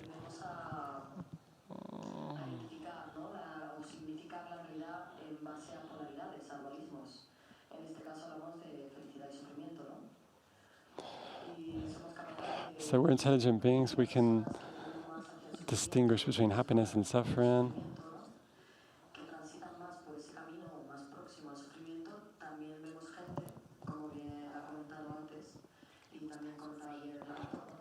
There seems to be people that actually seem to enjoy experiences of suffering. They feel more attracted to that. And then others that are more attracted to experiences of happiness and that they think everything's fine, everything's great. Is there a middle path? We can avoid extremes. We can look to the right and see suffering. We can look to the left and see happiness. But take a middle path which is kind of neutral without going to either extreme of suffering or happiness. When we have experiences of suffering, we don't accept it.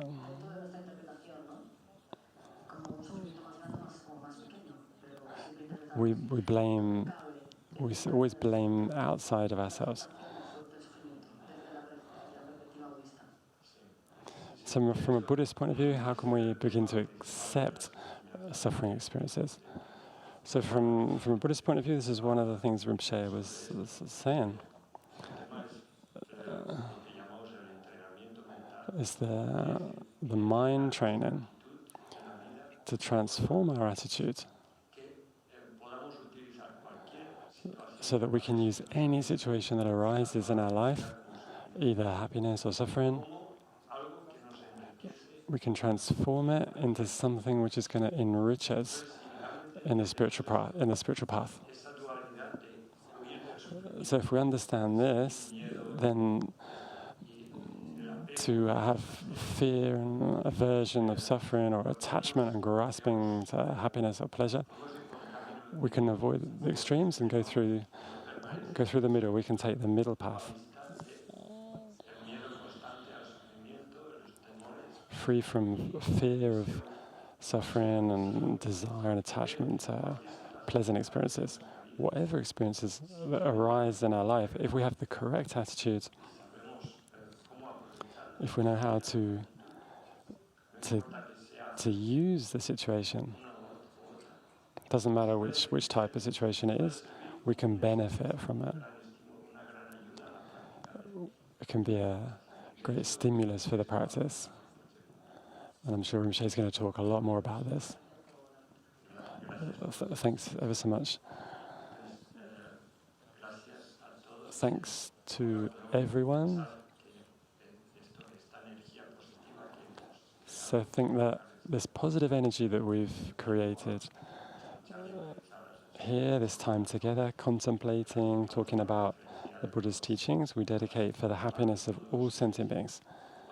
May all sentient beings be free from suffering. May all sentient beings experience happiness, temporary happiness, health and long life, material things, as well as an ultimate happiness, liberation from samsara and enlightenment. And we dedicate the merits so that the teachings of the Buddha don't degenerate, for them to continue in this world, and for the long life of our teachers, His Holiness the Dalai Lama, Lama Zopa Rinpoche. May they continue to guide us in the practice. And can we dedicate so we can quickly achieve enlightenment.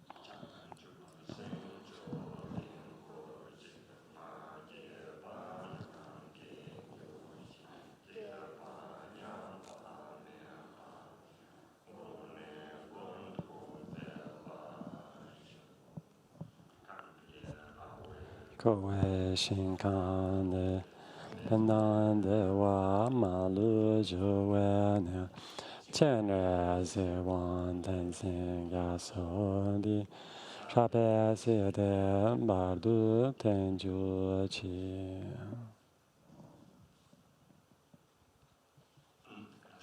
Thank you.